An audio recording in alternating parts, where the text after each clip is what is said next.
प्रमोद रेणवे यांनी असं सांगितलं की 5 रुपयाचा 5,000चा जो भाव आहे सहज शासन देऊ शकते अशी असणारी परिस्थिती आहे. आता तो मिळवायचा की न मिळवायचा हा आपला भाग आहे. आणि दुर्दैवाने मी म्हणेन की मतदार हा जो आहे हा त्याच्या प्रश्नाला महत्त्व देत नाही अशी असणारी परिस्थिती आहे. तो महत्त्व कशाला देतोय तर धर्माला महत्त्व देतोय. तो महत्त्व कशाला देतोय तर मोदीला महत्त्व देतोय.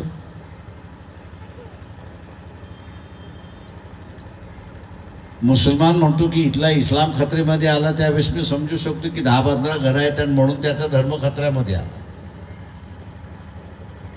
पण हिंदू ज्यावेळेस म्हणतोय की आम्ही सुद्धा खतरेमध्ये आलेलो आहोत तर मला आश्चर्य वाटतं बा कुठं खतरेमध्ये आलं, कोण खतरेमध्ये आलेलं आहे. खतरेमध्ये एकाच वेळेस आपण येऊ की बापदाद्याचा धर्म सोडायला लागलो तरच आपण असताना खतरेमध्ये येऊ. इथं फसवं राजकारण चाललेलं आहे आणि या फसव्या राजकारणातून बाहेर पडा. मोदीने लग्न केलं की न केलं मला सांगा, केलं की न केलं? केलं ना. हिंदू रीतिरिवाजाप्रमाणे मला सांगा मग तो कसा वागला पाहिजे?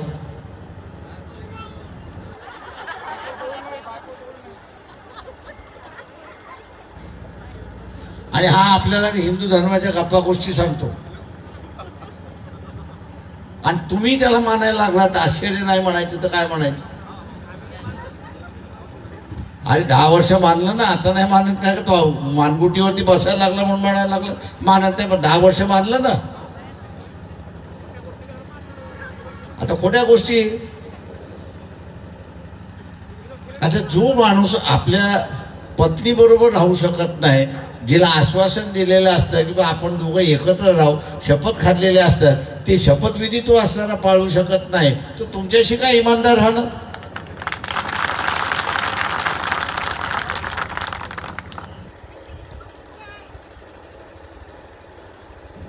म्हणजे जो आपल्या सगळ्याच्या जवळच्या माणसाला असताना बेईमान होऊ शकतो तो आपल्याला कधी बेईमान होऊ शकतो? मी इथल्या असणाऱ्या भारतीय जनता पक्ष RSS वाले जेवढे आहेत ना त्यांना माझी असणारी एक विनंती आहे.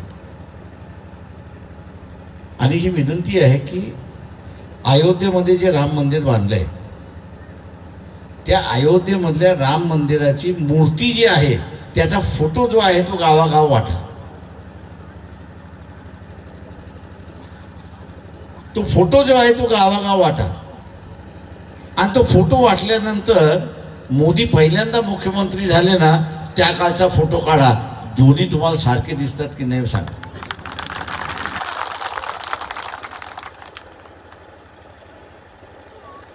एक मूर्ती आपल्या समोर सगळ्या देवांची आहे. आता त्याच्यामध्ये बदल करण्याची गरज काही नाही. ह्यांनी बदल केली आणि म्हणून इलेक्शन पर्यंत तो फोटो बाहेर येणार नाही. BJP वाले RSS वाले आणणार नाहीत हे आपण असताना लक्षात घ्या. जो कोणी अयोध्येला जाईल माझी त्याला असताना विनंती आहे तिथलं दर्शन घेतल्यानंतर पहिल्यांदा मोबाईलमध्ये तो फोटो काढा आणि गावात आणून दाखवा तो फोटो कसा आहे, तो मूर्ती कशी आहे.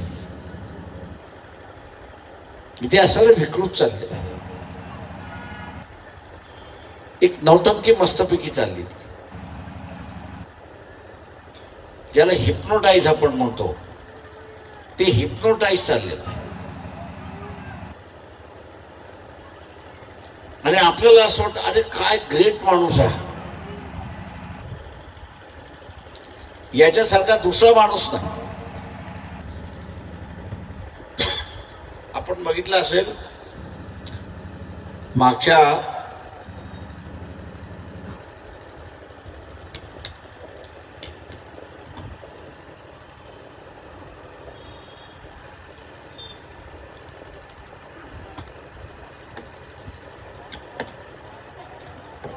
मागच्या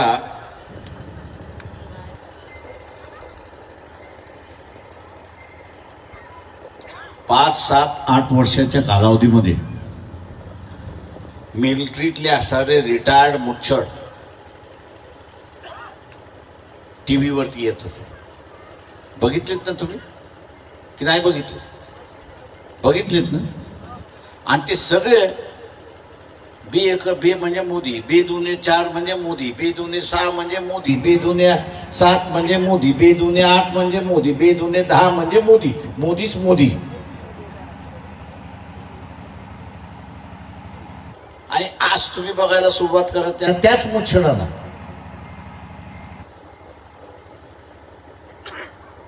मिलिटरीचे रिटायर्ड मुच्छडवाले आज तुम्ही त्यांचा असताना ऐका. ते आज म्हणतात हा माणूस देशाला मातीत घालायला निघालेला आहे. आणि त्यावेळेस त्यांना म्हणत होतं अरे बाबा ह्या माणसाकडे पहिल्यांदा बघा, हे नौटंकी करणारा माणूस आहे. आणि आज ते म्हटले की असताना लडाख मध्ये असताना चायना आपल्या डोक्यावरती बसली, छाताड्यावरती बसली म्हणून आज हीच मुच्छड मंडळी सांगतात.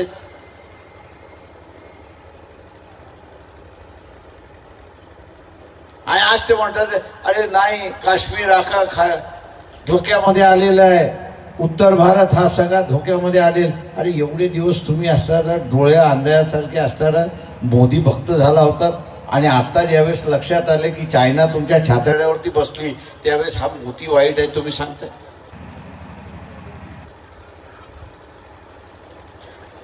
हे भूलभुलैया कसं आहे की तुम्ही सुद्धा भूलभुलैयामध्ये अडकलेला आहात.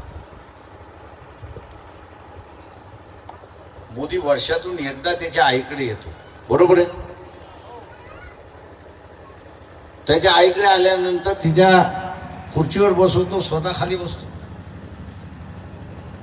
पाय दाब, हात दाब, अमुक दाब, काहीतरी केळं खाल, खायला घाल, अमुक घाल, तमुक घाल.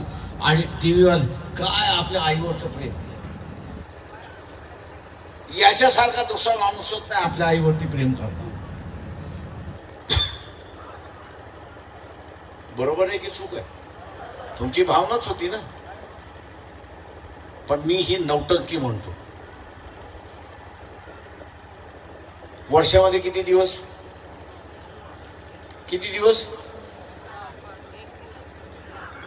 365 दिवस. हा नौटंकी किती दिवस करतो? 364 दिवस त्याची आई तिच्याच अंगावर, त्याची आई तिचीच जगते ना. तेव्हा हे नौटंकीवाला माणूस आजूबाजूला कुठे असतो? प्राईम मिनिस्टरच्या घरामध्ये खोल्या किती आहेत तुम्हाला माहिती आहेत का? आता त्याच्यातली एक खोली सुद्धा आपली. इथले सगळे जेवढे असणारा धर्मभक्त आहेत त्यांना मी असणारा आवाहन करतो,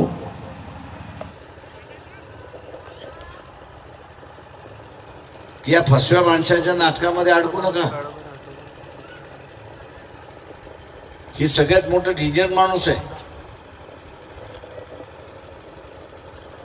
हा मनमानी कारभार करायला चाललाय अशी परिस्थिती आहे. मला एक सांगा, उद्या बीजेपी मध्ये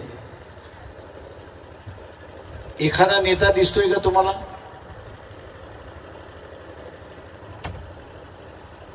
की ज्याचं नाव तुम्हाला एका मिनिटात येऊ शकतं असं नाव येते का तुम्हाला? आठवतंय का? आठवण करून शोधावं लागतं. अरे यांच्यात नेता कोण आहे, नेता कोण आहे, नेता कोण आहे.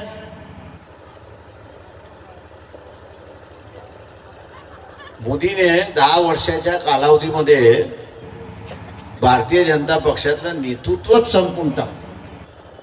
आणि उद्या हा मेला म्हणजे काय? अमरपट्टा तर आपण कोणीच घेऊन आलेलो नाही.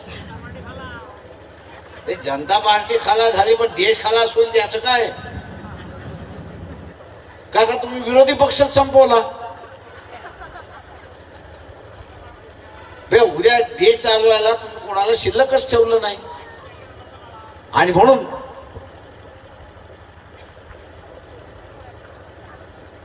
इथे नरसिंहराव ज्यावेळेस पंतप्रधान होते त्यावेळेस मी राज्यसभेमध्ये होतो. सुखाराम नावाचा असणारा टेलिकॉम मिनिस्टर होता. त्यांनी 2 लाखाची लाच खाल्ली म्हणून नाही त्याला मंत्रिमंडळातून हाकला, अमुक करा, हे करा. आम्ही सगळंच करत राहिलो.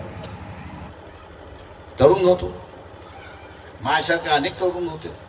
नरसिंहरावने आम्हाला बोलवलं. ते म्हटलं खूप अजून भांडा तुम्ही. आम्हाला म्हटलं पंतप्रधान लायसन्स दिलंय म्हटल्यानंतर भांडा. 3 महिने सभागृह आम्ही चालू दिलं नाही. शेवटी त्याला काढलं. काढल्यानंतर आम्हाला चहा प्यायला बोलवलं. ते म्हटले आता तुमचं संतोष झालं का? म्हटलं झालं. अजून कोणाच्या विरोधात लढणार आहात? ते म्हटलं अजून कोणी आलं नाही. ते म्हटलं उद्या आलं तुम्ही लढलात ठीक, त्याला घालवलं. अजून 3रा आला त्याच्या विरोधात लढलात तुम्ही घालवलं. तुम्ही करताय का?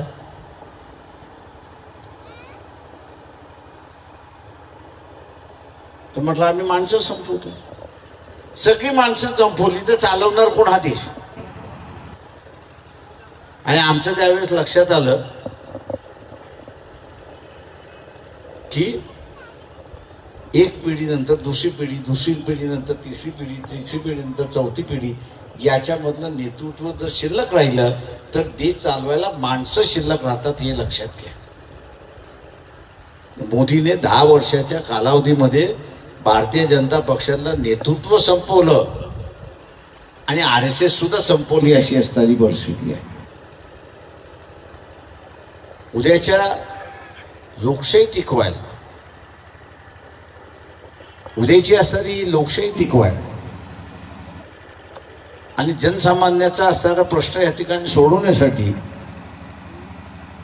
या देशामध्ये सत्ताधारी पक्षाची गरज आहे, तशी विरोधी पक्षाची सुद्धा गरज आहे हे आपण लक्षात घ्या.